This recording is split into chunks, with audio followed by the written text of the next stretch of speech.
We are recording now, by the way. Just, you know. La la la la la la la la la. Okay, I just need to do my warm up. Are you ready? Yeah. What's up, podcast? Oh wait, that's your line. That's my line. Yeah. Oh, hold on. It's cut. Take two. People are gonna think this is scripted, Bill. I know. That was comedy gold I just gave you. All right. So, as The Rock would say in Moana, "You're welcome." All right. So for real now, take two.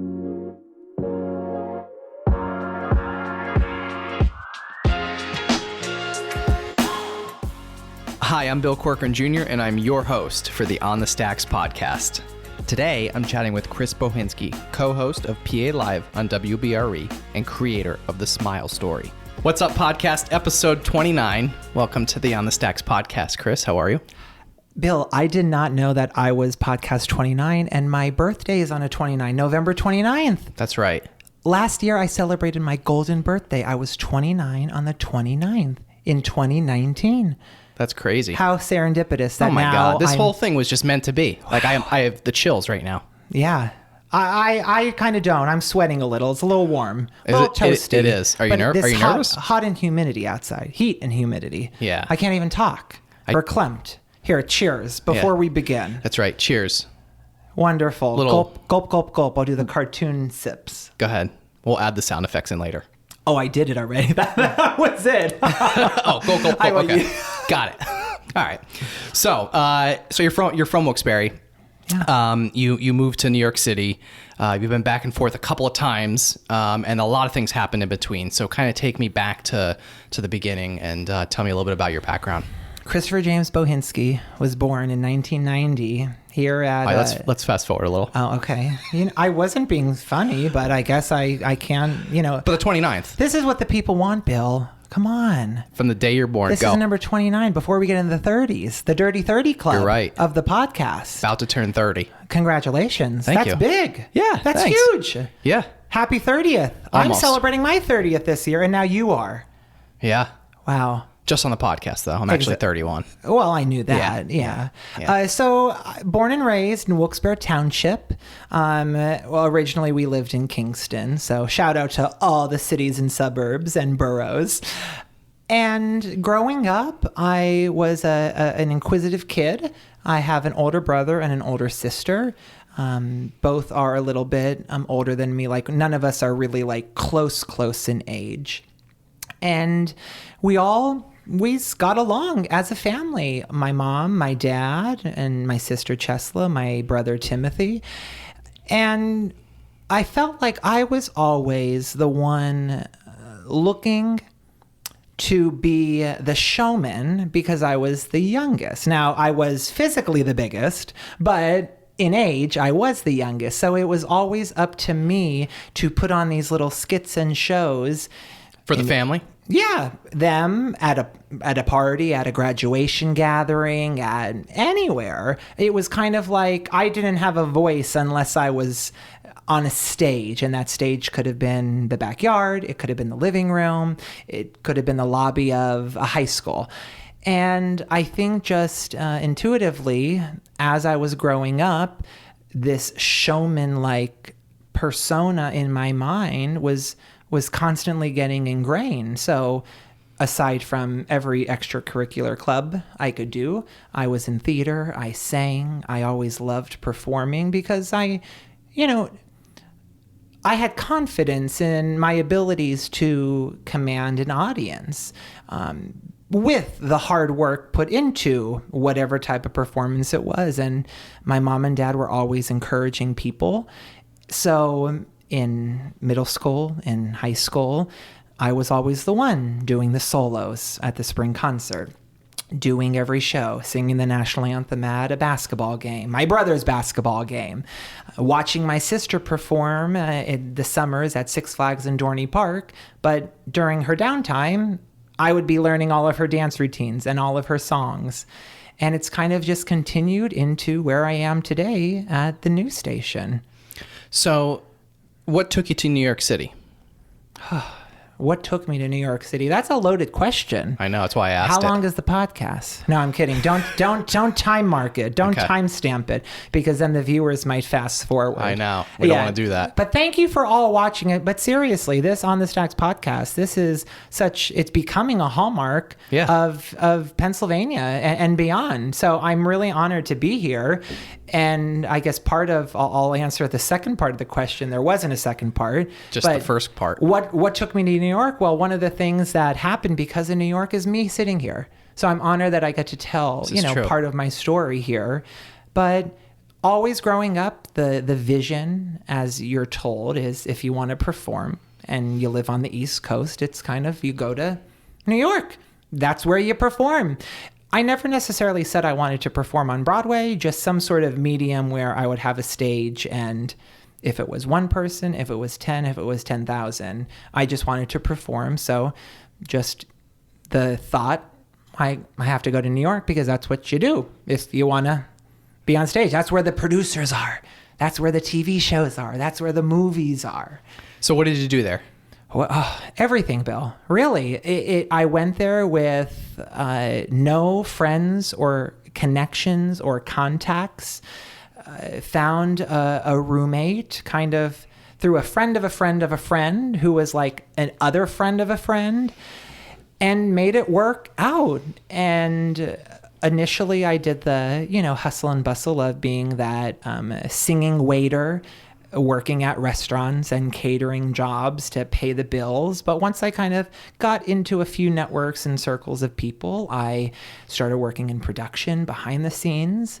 And then people would see how hilarious I was and witness who Chris Bohinski was. And then they would invite me in front of the camera. And then kind of just through a snowball effect would, get opportunity after opportunity. Of course, I was hustling every day, and I still am, to kind of create those moments. So it was kind of a combo platter of things that I did in New York. So, and in New York, I believe, is where you came up with the idea and started SmileStory.org. Yes. Right? How did that come about? How did it happen? What was the aha moment? I am a person that I am not afraid to ask questions. I'm not afraid to approach people. I think the biggest thing that someone can do to help them advance in whatever path or career they're maybe going or wanting to go in is to ask for help. And I've never been ashamed, and I think partly because of how I was raised, I've never been ashamed to admit let's face it, Bill, none of us know it all. And even if you're the expert in a field, you still don't know it all. Right. And if you do, congrats. And if you're watching this, I'm sorry if I've offended you. But from the day I first moved to New York, I asked people questions. And I met a gentleman named Brian Balthazar, who was, again, a friend of kind of like an associate. And after meeting with him, I had left his office. And before I walked out, I said, Brian, if I can do something today to help me in the career. And I didn't just want him to say, continue to shoot for the stars and, keep up the good work and keep doing your thing. I said, what can I do, like, literally right when I walk out of here? Like, what advice can I do? And he said, start a blog. So what originally was a written form, a written blog called NYC Smile for me, and the smiling was kind of chosen because that Shark Tank person in my mind telling me, Chris, you have to create a product that everyone can use. So what does everyone do that everyone can relate to? Now, you may not always have a moment to smile in your day-to-day life, but you can't tell me that you've never smiled before. That's silly. Look, I'm even smiling. Yeah, You're so smiling as I say that. Exactly. So what started as this blog where I would write the things that made me smile, because again, New York was a very scary place for me. I truly did not know anyone there. So it was sometimes hard to find just inner happiness in a city that felt like a total stranger to me.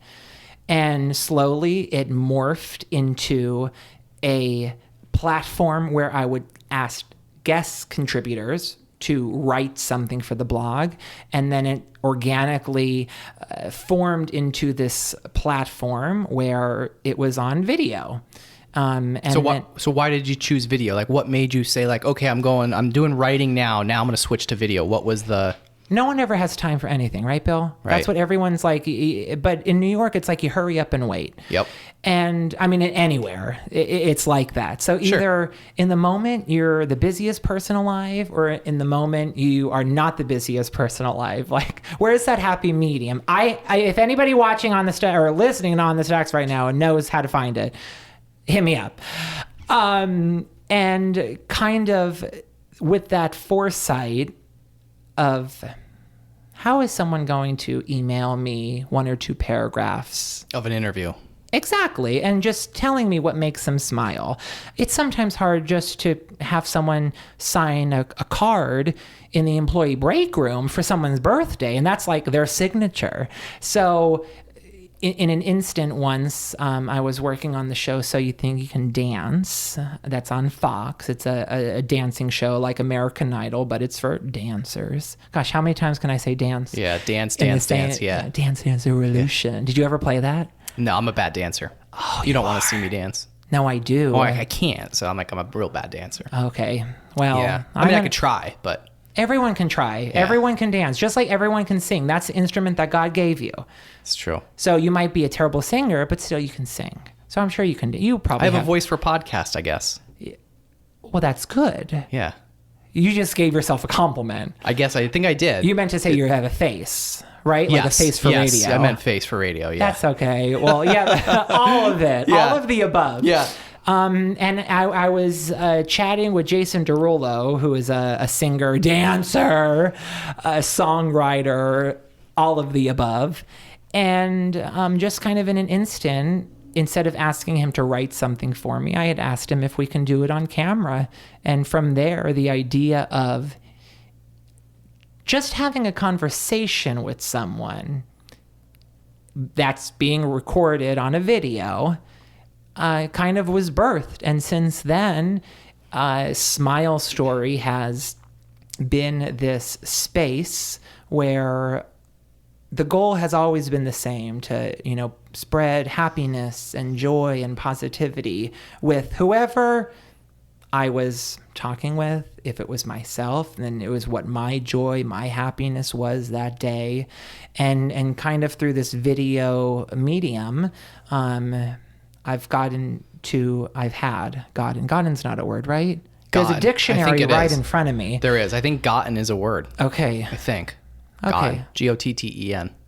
Well, I didn't think it was Godden.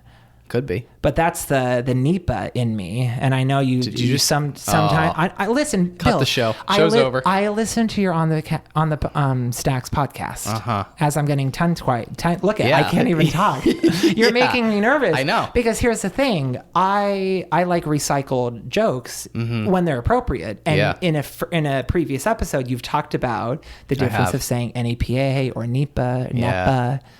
I listen. I could tell. You're welcome. Thank you. Yeah. A true fan. So, ladies and gentlemen, if you're wondering, the question was, how has SmileStory become a video medium? And basically, if I had to just summarize what this is I go around and I ask people on camera the 4-word question, what makes you smile? And the whole entire interview is based off of however they respond. It doesn't matter if we're at an award show. It doesn't matter if we're at a movie premiere. And most of the people that I've interviewed when I was living in New York City for this web show that I hosted and produced and created were people that you're probably familiar with, personalities, celebrities. So it was interesting to ask literally one of the simplest questions probably, what makes you smile, but really see how these stars can get so not flustered, but caught off guard almost. Like, it's so simple. I'm asking a human to human question, and I'm not complimenting them on maybe their Oscar that they just won, or maybe the movie that just came out. I just am asking you, what makes you smile? So, Bill, if I asked you and you responded with roast beef, then my next question is going to be, what is your order at Arby's? And then whatever you say, then my next question is going to piggyback off of that. So nothing was ever scripted. Nothing was ever, and still isn't, ever pre-thought of. Because that, to me, ruined the basic human connection and kindness between two strangers. And if you can just be genuine with someone and realize that everyone is here in this together, then there's your interview right there. If we don't get to a lot, if I don't say one word, if it doesn't matter, because it's real and genuine. And so you've done like over 600 video and over 850 interviews in total. Is that about right? Now with my position at PA Live, I've just kind of gone over that 1,000 interviewer mark. Okay. So with my Smile mission, it's probably been around 800, 850. And most of which were celebrities? Mm-hmm. Do you want to name a few? People that you'd probably know. Like who? Now, if you were with, sadly, both of my parents have passed away. My dad was not alive when I began this Smile mission, but his passing from brain cancer kind of spurred the idea and really lighted the flame inside me to move to New York right after graduating college. Now, my mom was part of the Smile mission. She helped me interview some people. So if you were to ask her, she loved to, of course, talk about me, my brother, and my sister equally. But she would tell people, Helen Mirren, Morgan Freeman, Bette Midler, Steve Martin, Alec Baldwin, Kristen Chenoweth. I always gave her that question whenever someone would ask it, in front of both of us, because she had so much joy answering that. And again, I'm not a big movie person. I've never been. I've always loved watching TV and sitcoms and, short form sort of television shows. So sometimes the movie stars that I am, oh goodness, who was that coughing? That was probably Morgan. It was. Yeah. It might have been Elmo. Elmo doesn't cough, Mr. Bill. Elmo's only 3.5. But when Elmo met Miss Michelle Obama, and she said you had to cough in your elbow because that protects the germs. How did you get Elmo in here? It was supposed to be a surprise. Well, surprise. That's Elmo it. is still here, Mr. Bill. Do you know what color Elmo is? Red. Well, Rosita taught Elmo how to say red in Spanish. Rojo. Oh, Elmo, thank you. That is truly... Whoa. This is like On the Stacks podcast, episode 29 and like 29 and a half. Yeah. Because now Elmo is this featured guest. We've got Elmo on here now. Here's the star. Ladies and gentlemen. Yeah, up next. Exactly. So what is the significance? You brought Elmo and a couple other... Puppets. Yeah. What's the significance They're family. With all these? Why? Bill, I've always loved stuffed animals. Okay. And even now as an adult, I don't have the stuffed animals on my bed, but I sleep with a lot of pillows. That's just how I've always liked to cocoon myself as I sleep, surrounded by fluff. I would have never thought I would ever say that out loud. And that's the first time I kind of ever said it out loud. So... You're welcome. Yeah, thank you for the honest answer. I was very vulnerable right now. Yeah. On the Stacks, #vulnerability. #vulnerable. I try to add different elements into my performing respectfully and with a smart aspect to it. So if I'm performing at an event that possibly a groundhog puppet would spur the crowd to react more in my favor, well, then I'm going to look for a groundhog puppet. If I want a prop that could possibly be used as a spokesperson for a community-wide event I was hosting with my mom, well, then we're going to look for a puppet to kind of be the model citizen of what we're trying to push in the community. Elmo was created, not by me, but my version of Elmo, when my mom and I were babysitting my little nephew, Blaze. Now he has a sister, Lila. They're both still very, very young. And we were watching him one day and watching Sesame Street, and kind of the thing was, I feel like I can probably do Elmo's voice.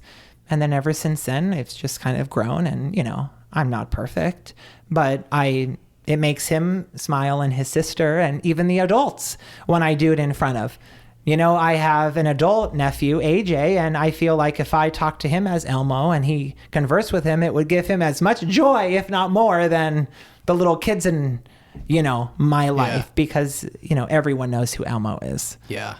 So how did your mom get involved with Smile? Well, if you probably asked her that question, she would probably say Chris forced me and didn't give me. She didn't have a choice, right? Exactly. When I was in New York, she had a re-diagnosis and a recurrence of uterine cancer in her lungs. And at that moment, I had lived in New York for about 3 years, and kind of overnight, I decided I need to move back home to become my mom's caregiver, because at that point, having to start chemotherapy, drive herself to those appointments. You can't drive yourself to chemotherapy, or at least you can't drive yourself home. Like, that's a rule. Mm-hmm. So the alternative was, well, she can get a live-in nurse. She can go in a nursing home. And, I knew I didn't need to do what I did, which was move back home and kind of drop everything in New York. But I never looked at it as anything other than just the next part of my journey and chapter in life. So when I pretty much moved back home overnight, told who I needed to tell in New York, like, I'm sorry that I'm not going to be here for this job. I'm not going to be part of this improv group anymore. I came home with the understanding that I was only going to do stuff to help my mom get better. If I couldn't help her physically get better because of the cancer and her illness and the medicines that she was on, well, then maybe the way that I can help her get a little bit better is to try to be that bright light in her life. As I always was, her little boy, as she would always call me, because I am the baby of the family. And when I left New York, now this is as an adult, I left. So if we're talking 2017, I was 26, 27 years old. So just a few years ago. And the only thing that in my gut was I was being told to, by that inner voice. Bill, you have an inner voice in your body. Yeah, I said to bring you on the podcast. Yeah. Oh, wow. Wow. So Bill Corcoran Jr. didn't even want me. Just your inner voice wanted me. The other Bill Corcoran Jr. Wow. Yeah. Amazing. Elmo has an inner voice too. but he eats cookies, and Cookie Monster doesn't like Elmo to eat them. Elmo, okay, I'm putting him away. I'm not putting him away. He's going to be in fresh air and not zipped up in a duffel bag underneath our feet of the podcast. Yeah, poor guy. So when I had thought about all of the pros and cons of moving back home, uprooting my entire life, everything that I had at that point manifested and grown and built professionally, and also just friendships and networks and circles of people. The only thing that my inner voice was telling me to somehow continue was this Smile mission. Because come on, what's the point of the Smile mission? To spread happiness and joy and positivity. So when I moved home, it continued as a video portion when my mom's health allowed. But then it morphed into other mediums, which was neat. So what started out as the written blog into the video series kind of morphed into this community space where we just encourage the people around us here in the Northeast and Central Pennsylvania region to smile with us. And that meant we had some community festivals. We did different things, with the local newspapers. It was just whatever my mom's health allowed it to become, it did. So my mom was involved kind of as a default because I was now living with her. But it really it gave us this magical thing to share in those 2.5 years I did live with her up until her passing, because it was this common thread that was bigger than the both of us. Two of the highlights that we did together on the video side of it was we got to interview, we love the movie Pollyanna. And if you're familiar with the movie Pollyanna, you're shaking your head. I'm not. You shook it yes and no. Because that's one of your cat's names, right? It is. I have 2 cats adopted from the SPCA of Luzerne County, Pollyanna and Gracie. Polly for short. Both were seniors when I adopted them. I digress. So back to this movie, Pollyanna.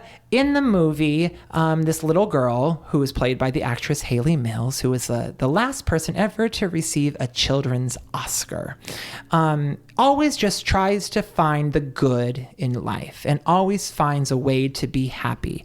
And she plays a thing called the glad game. And the glad game is, no matter what you're doing, even if you think it's your crummiest minute, hour, day, week, month, or even a year, I'll be there for you. Bill, come on. You said you were a bad dancer. You didn't say you were a bad singer. No, I'm also a bad singer.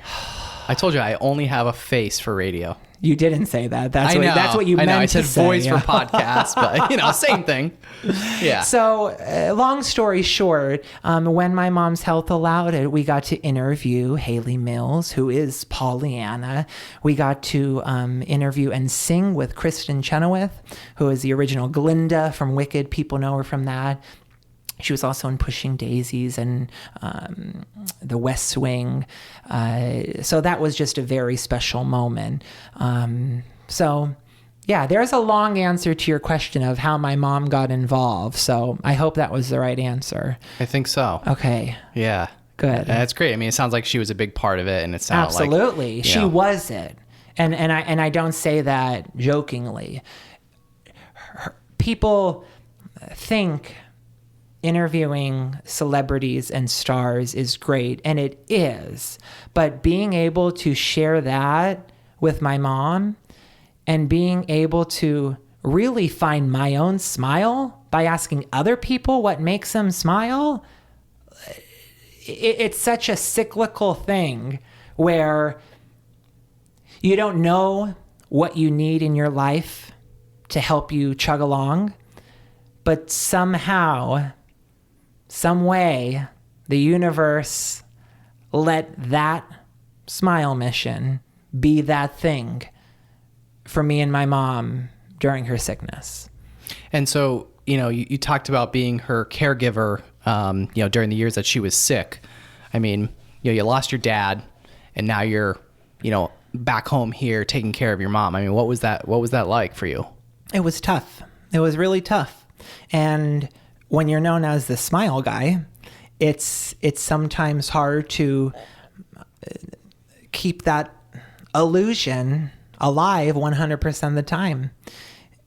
If anybody is listening and has any own undertaking of that word caregiver, I applaud you, because it is a difficult thing to do. Not difficult that it was unwanted in my life, just it's difficult to have to care for someone else kind of more than you care for yourself. And I know people say, you always have to put yourself forward, but until you're in that situation and you truly realize a person's needs, I knew my own well-being was, however I was going to be doing was just going to be how my mom was doing. So every day I tried to fill our days with just laughter. And my mom was a very funny person. We were basically twins. We sounded alike. Still, when I answer the phone, sometimes people think I'm Barbara, which is wonderful. That's a high compliment. Or when someone says I look like her, I'm kind of like I think the combo platter of my dad and my mom. My dad was a family physician and my mom was the nurse and secretary in their office. So any day that I get something in terms of a compliment, I always cycle it back right to mom and dad, because anything that I am right now, even if it's something that I haven't even thought of or done yet, I have to give them the credit, because they lived their lives as really true examples of what it meant to just be nice to people, and how if you lead with faith and just genuine compassion, your life is going to really be okay.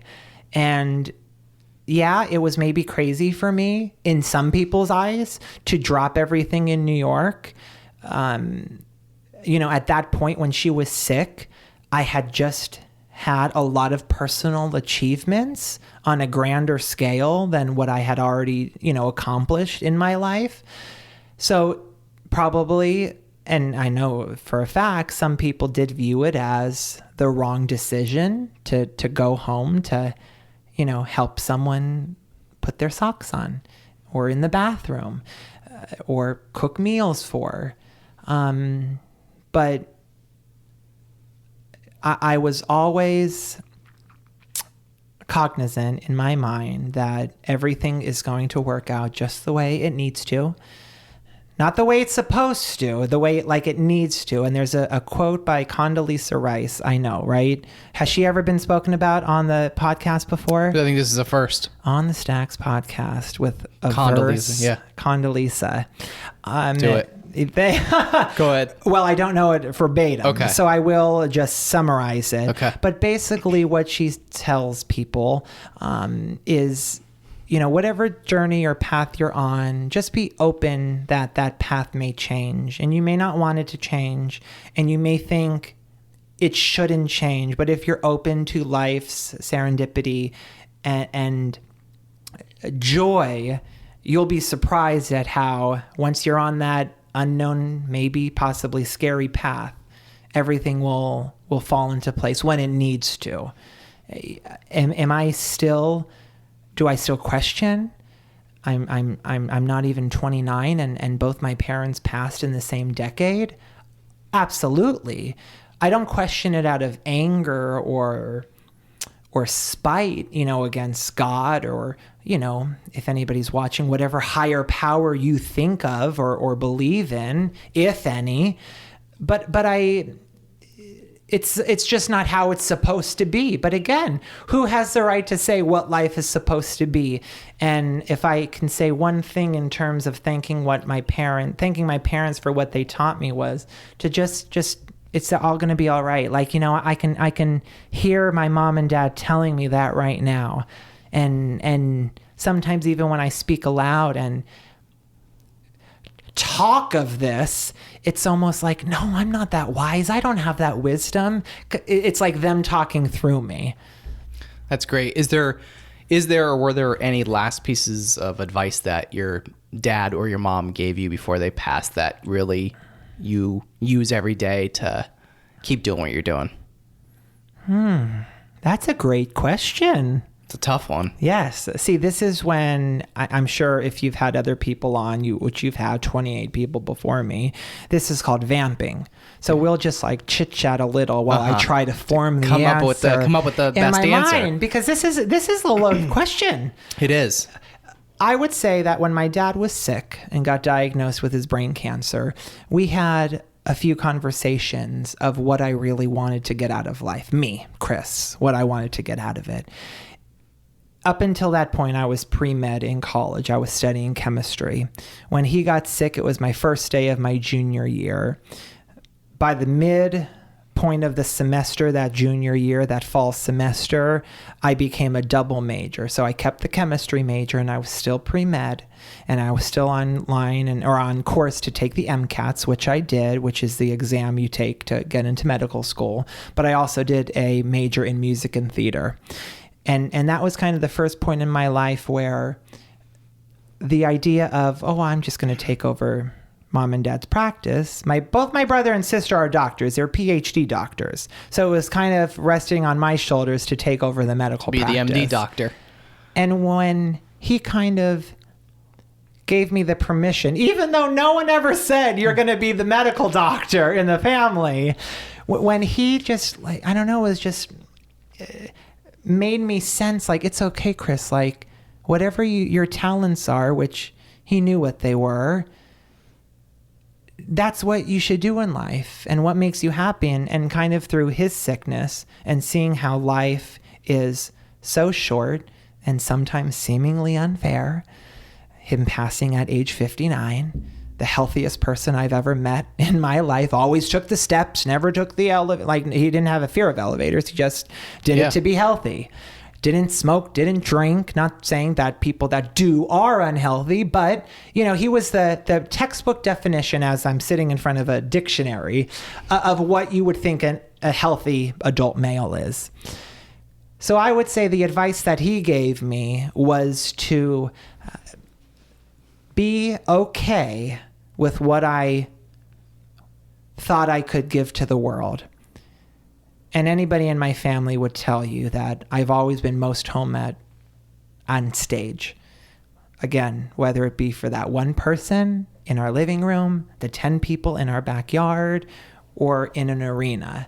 That's where I feel at home, and I give the same energy if I'm talking to you on the Stacks podcast, which for everyone at home listening, there's nobody else here. It's just me and Bill Corcoran Jr. That's Hashtag it. On the Stacks. You got it. Yeah, I know. Or if we were doing this on stage at Madison Square Garden for 35,000 people, I would be talking in the same way, because again, it just ropes back to that human aspect of just interacting with people. So I think the advice that he gave to me was not only to share myself with the world, but don't just do something because you think you have to, do it because you believe it. He was big with the Bible, and one of the, he gave each of my siblings and I a verse when we were born. Mine is Philippians 2:3, which that verse is, do nothing out of selfish ambition or vain conceit, but in humility, consider others better than yourself. And I mention that because not only was that advice that he gave me as a baby, which I've tried to live through my entire life, but my mom, on the side of the performer side, always told me that, whether it be a toddler, someone who is in their 20s or someone who's in their 90s, I need to give them that same energy, and they deserve that. Even if they're coming to a show that's free, it doesn't matter, because that might be the thing that they need in their day to maybe make them smile. And that's what I love about the live aspect of theater. Now, I'm not talking about come see me in the Music Man or Oklahoma. Theater as in, it's happening right now, and hopefully you, the audience members, are getting a little escape from your day and not worrying about your troubles. And she instilled in me to just always lead with that in mind, that it's not about me. It's not about if I can sing. It's not about if I can act. It's not about if I can tell a funny joke or attempt to. It's about connecting. And it's so crazy that we live in a world where that's sometimes so hard to get from people. So I would say, again, I love those combo platters. I love to eat. I love buffets. I love to eat a lot. So if anybody's listening, my number one favorite, what is your favorite food, Bill? I'm going to have to go with pizza and French fries. Oh. Yeah. What kind of fries? This is the loaded question right now. Any kind. Really? It doesn't matter. Just French fries. Waffle? I'll take them. Sweet potato? No. Chili. So I lied. I lied. Oh my goodness. Not sweet potato. Take 20. Yeah. I'm kidding, folks. This is all one take. So yeah, I would say that the combo platter of mom and dad, just that basic, just be nice, and try to give yourself to the world by just doing your best. And if you do that, then things are going to be okay. That's great. No, that's really, really great advice, and you are truly living that through your parents. So thank you for sharing that. So, then the next chapter of your life comes. You're here in NEPA. Beginning of this year, you started, maybe not the beginning of this year, but earlier this year, you started at PA Live. During COVID-19. Yeah. Can you believe it? I got a job during the pandemic. Right. So how did that happen? Mind-boggling, really, Bill, honestly. Tell me the story. Yeah, well, every February 2nd is for the last 4 years, people have been gathering in PA from far and near. Some say he's a woodchuck, others say whistle pig. All I know for certain is this moment's very big. That's how I got the job at PA Live. And what that was a song that I wrote to the tune of Corner of the Sky from the show Pippin for a contest in Punxsutawney, Pennsylvania this past February, where I went with my friend Olga to the madness, and I say madness in the best of ways, Punxsutawney, Pennsylvania, to enjoy the Groundhog festivities. And little did we know, the night before, here, I'll take a quick second break. You can talk about you as I finish my glass so you can refill it. All right, so right now Chris is taking a big sip of his B-Bike wine, the Rosé by the Northeast Wine Company. We got that commercial in good, right? Wonderful. But you didn't fill it back up. Oh. Oh, my goodness. You can perform for Punxsutawney Phil and 50,000 people. Jeez. But yet Bill Corcoran Jr. doesn't always refill your glass. Well, it's gone now. That's it. You drank it all.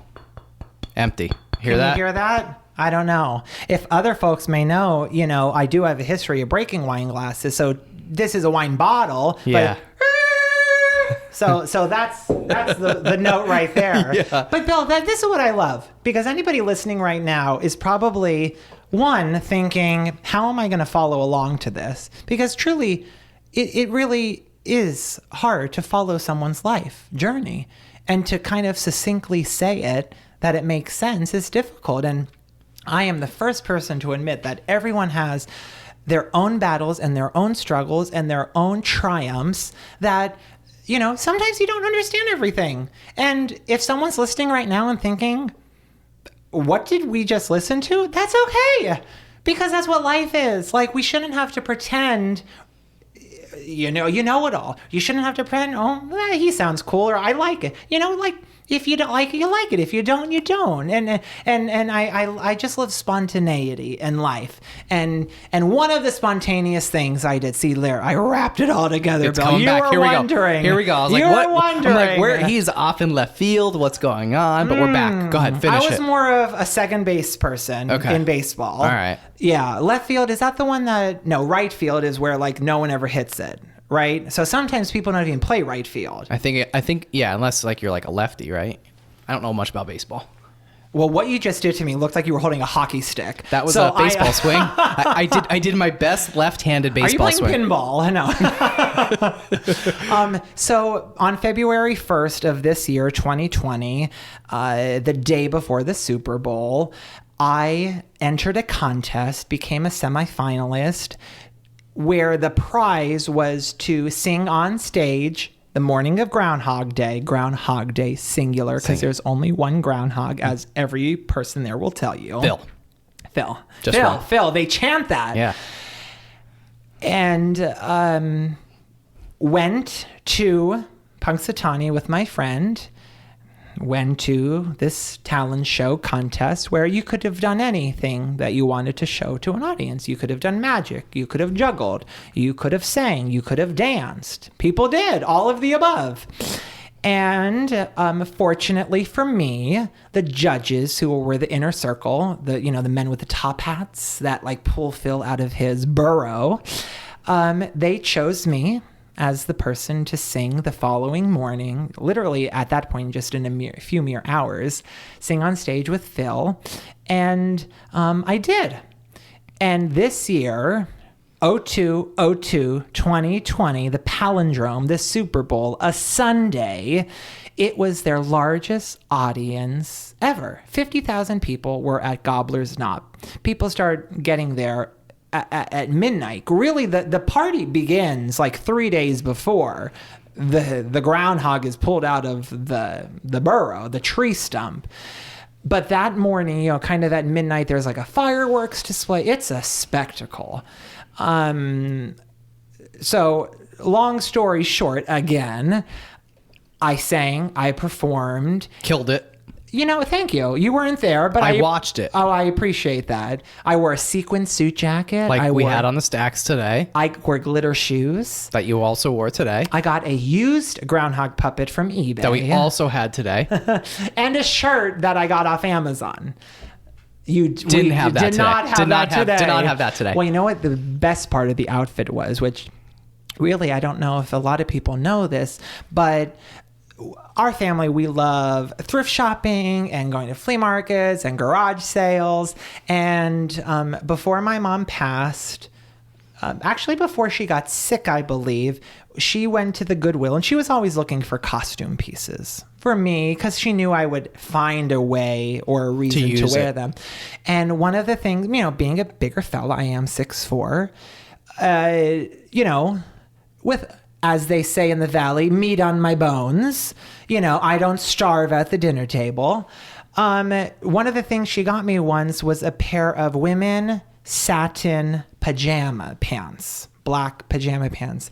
And who would have guessed that years later, I'm singing in front of literally the biggest crowd at the 134th Groundhog Day celebration on stage with Phil in women satin black pajama pants. Oh, I didn't know that. I know. That's cool. But that's what I love about life.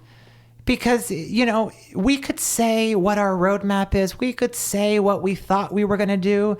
But until it comes to it, and you're just open to sometimes even the silliness of it, that's when the magic happens. I performed.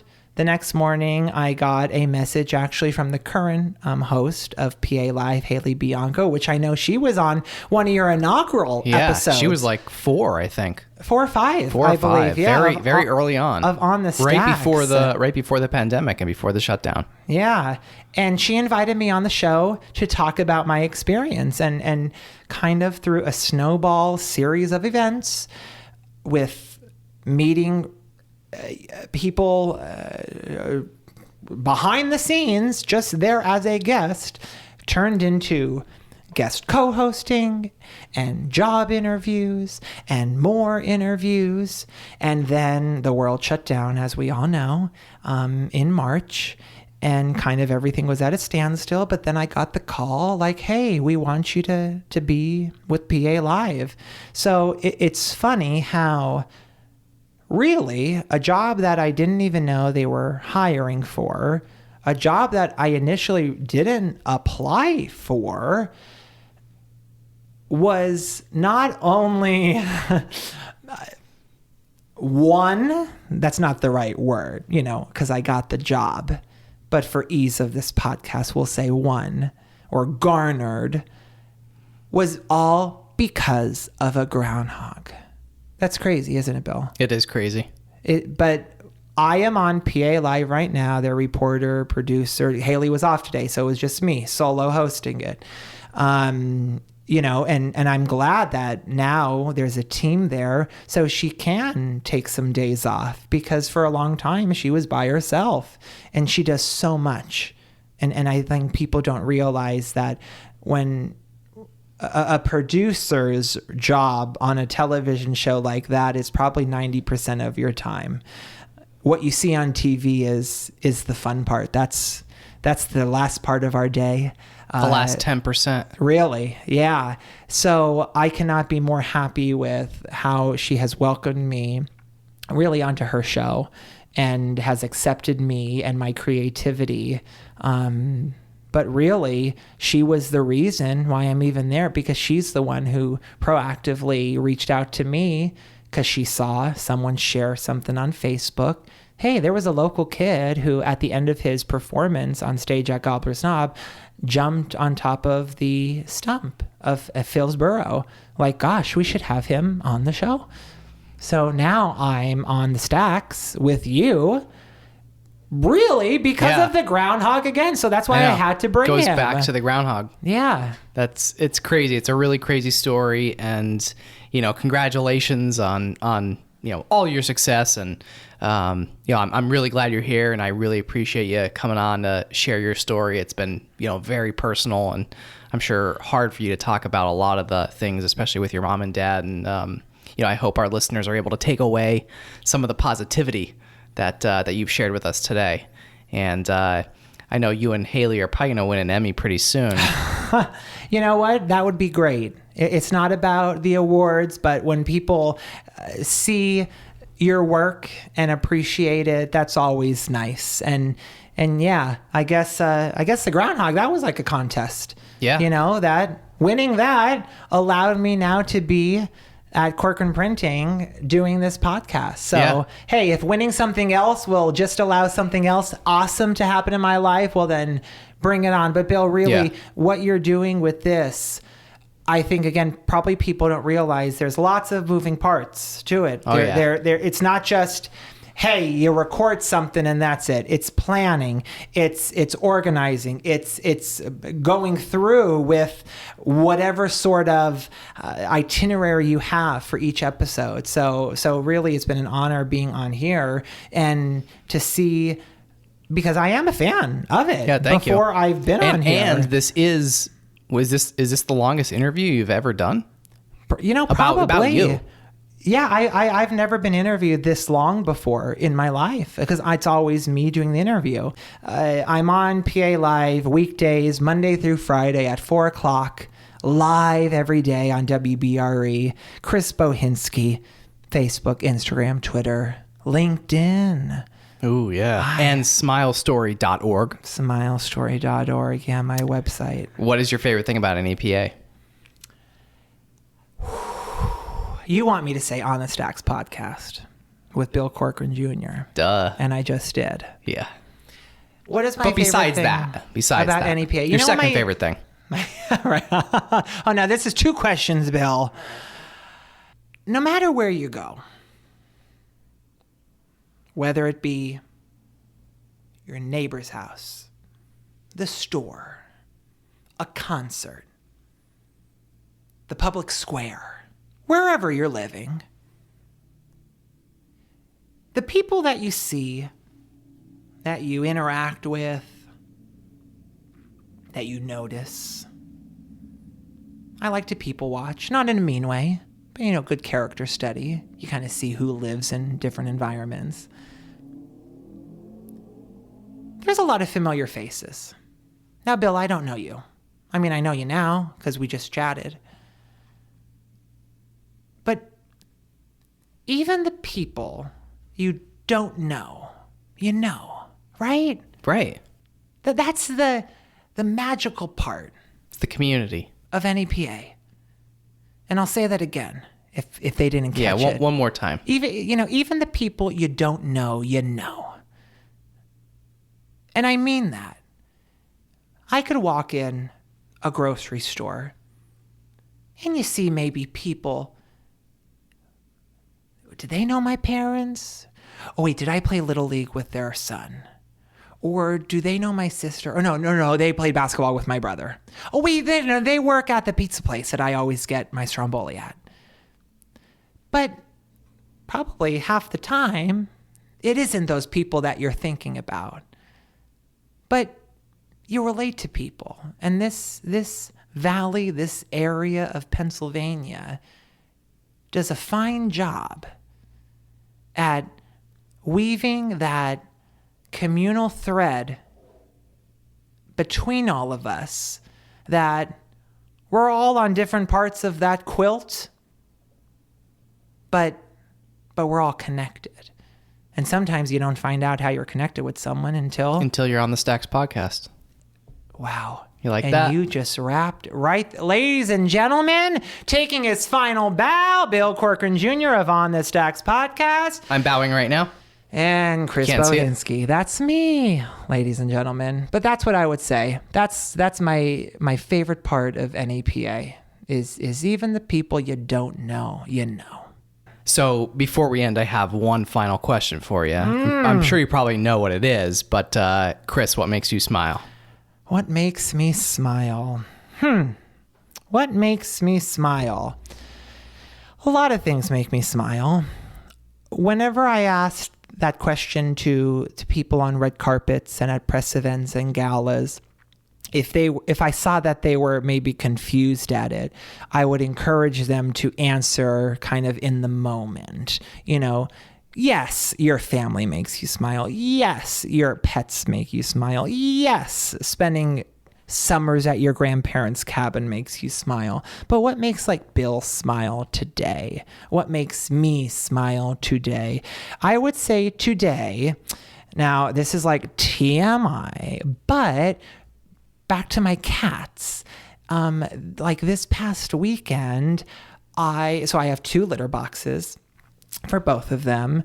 I got them at different times. They're not the best of friends yet, but they are friends.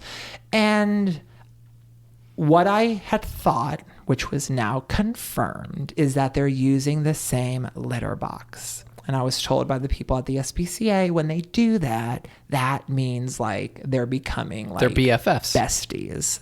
So I caught Gracie in Polly's litter box this weekend, and that I screamed almost but I don't want to make her get scared and jump out. So you just smiled. I did, and I'm smiling right now as I tell you about my cat's litter boxes. Bill, what makes you smile? My wife.